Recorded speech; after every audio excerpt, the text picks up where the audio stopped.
The Veterans Healthcare System, which is considered the largest integrated healthcare system as of 2016. The population that this system serves is veterans of any age and veterans that may have served in different settings. These settings can include combat veterans, non-combat veterans, or deployment services veterans. An example of a combat veteran could be an artillery specialist, infantry, or a tank crew member. A non-combat example could be administrative support, recruiters, and training instructors. A deployment experiences veteran could be a deployment engineer, a unit deployment manager, and deployment readiness coordinator. Since the Veterans Administration is not a true health insurance plan, it is important to know that not all veterans are eligible. Eligibility is based on income, the time that they served, and their disability status. Once enrolled, a veteran has access to this system for the rest of their life. So the Veterans Affairs system is very much that of a cause and effect relationship. So this cause and effect relationship actually stems from 3 factors. Now, these 3 factors are the ones listed below on the screen, that of the people, the economy, and the government. So, first off, you have the people. The people got involved by the fact that they respected the soldiers. They respected the soldiers before the government was even involved, and that respect also led to the support and caring of the soldiers. Before the government or society was even really created, communities and people came together to care for the soldiers. From here, the economy gets involved. So the economy is the second factor that stimulates or helps creates Veterans Affairs. And as we talked about in class, the biggest thing that helps change or create things is that of war. And this, the Veterans Affairs, is no different. World War II was the biggest influential thing in creating the Veterans Affairs, as it was the first fully mechanized war with different things such as mustard gas. And this mustard gas and all these new things brought soldiers back with PTSD, and they found out that they didn't have enough hospitals for all these soldiers, so they created more specific veteran-type hospitals. And then lastly, you have the government getting involved. This would be number 3. So how did the government get involved? Well, the government wasn't last per se to get involved, but rather once they saw that the people and the economy were involved, then they decided to start doing things about it in order to help reciprocate what both the people and the economy were feeling about the soldiers. So how did they do this? Well, they did it with legislation, and then with the legislation, they started putting the pieces of the legislation and the framework all together. And so all of this created the Veterans Affairs. So to recap, you first have the soldiers being cared for by the people, plus you have the economy stimulated by World War II, creating more and more and more and more hospitals. And this was all due because of new technology. And then finally, you have the government seeing all of these different things. And so they started making more and more and more legislations to help out the veterans. And then they finally put all these pieces together. So lastly, you have the government involved. And all of these things down here is what equals the Veterans Affairs system. So today, these 3 factors here that are highlighted, people, economy, and government, all still play an influential role in the Veterans Affairs. And that is how the Veterans Affairs system came, because the people cared, the economy changed and stimulated, which changed how veterans were cared for. The government saw all of this and created Veterans Affairs. Now that we have looked into who this population is and how it is formed, let's look into navigating it. Today, the Veterans Affairs Health Administration is the country's largest healthcare system. Altogether, there are 153 hospitals, 135 nursing homes, 47 residential rehabilitation facilities, and over 900 outpatient clinics. Similar to any healthcare system in the United States, the Veterans Affairs system battles the triangle of quality and access. With the use of outpatient clinics and medical centers as resources, there is little to no cost for veterans and their families. However, this allows for quality and access factors to be limited as a result. Insurance plans are specific to citizens who have previously served in one of the 5 branches, which include the Air Force, the Navy, the Army, the Marines, and the Coast Guard. Citizens who work in the reserves or the National Guards do not receive VA benefits unless he or she is pulled for active duty. Citizens who have been dishonorably discharged do not receive VA benefits.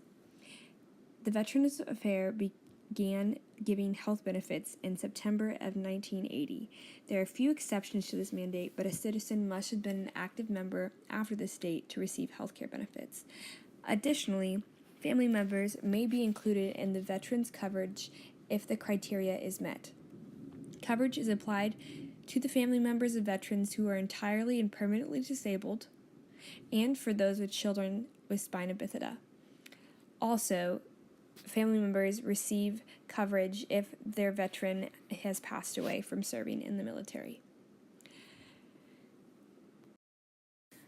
Coverage by the Department of Veterans Affairs is unique to each individual who qualifies for health benefits similar to traditional employee-based insurance plans. There are services provided that are designed for treatment and prevention. What one veteran qualifies for may not be equivalent to what another receives. The access portion of the triangle is hindered during this sector. The individual's eligibility is dependent on income, disability status, and duration of their service. This quality can be seen in optical care, dental care, and long-term care. Routine optical care is additionally covered within the health benefits, while various optical surgeries may not be. Some veterans may qualify for dental care, which is specifically determined by military service, history, current health, and living situations. This process is achieved through an application. The VA-DIP, or the Veteran Affairs Dental Insurance Program, can be purchased as an added plan for reduced cost as well. Along with optical and dental care, the Veteran Affairs emphasizes the advancement of quality of life and ability. Long-term care is available in a variety of settings such as assisted living, nursing homes, in-home care, and day health centers. All the benefits provided by the VA do not interfere with additional services. This includes, but is not limited to, TRICARE, Medicare, Medicaid, and private insurance. A veteran can have more than one type of insurance, and this leads to veteran or family members applying for the insurance that will fit their needs best for their current situation. When looking at the Veterans Affairs healthcare model, I realized that there are many factors that contribute to the overall success of the system. It is important for patients to look at the strengths and weaknesses of the components that make up the healthcare system so that they can have the best quality of care possible. The major strength of the VA healthcare system is that it brings together comprehensive expertise on service-connected health issues in a single healthcare system. This monolithic system focuses on physicians having general knowledge in many different areas of medicine because their current patient could vary drastically from the patient they saw previously.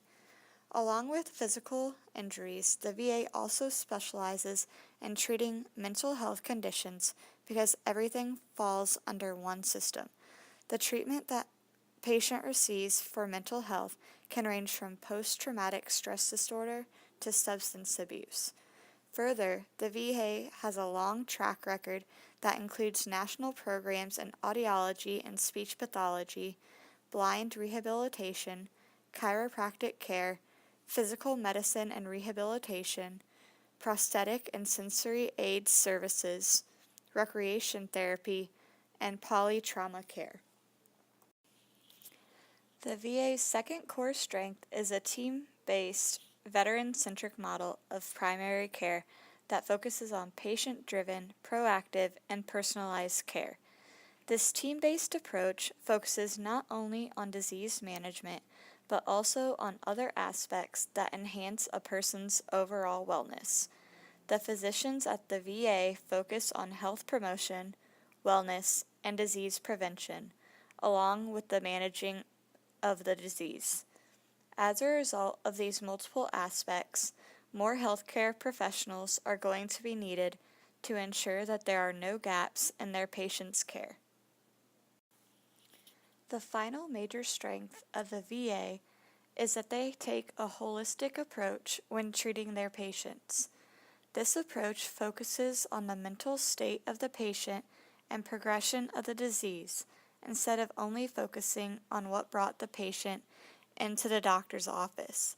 Ensuring a patient's well-being requires the integration of the physical, psychological, social, and economic aspects of health, and a thorough understanding of how these factors impact treatment compliance. As clinicians, we need to realize that a person's emotional health is just as important as their physical health.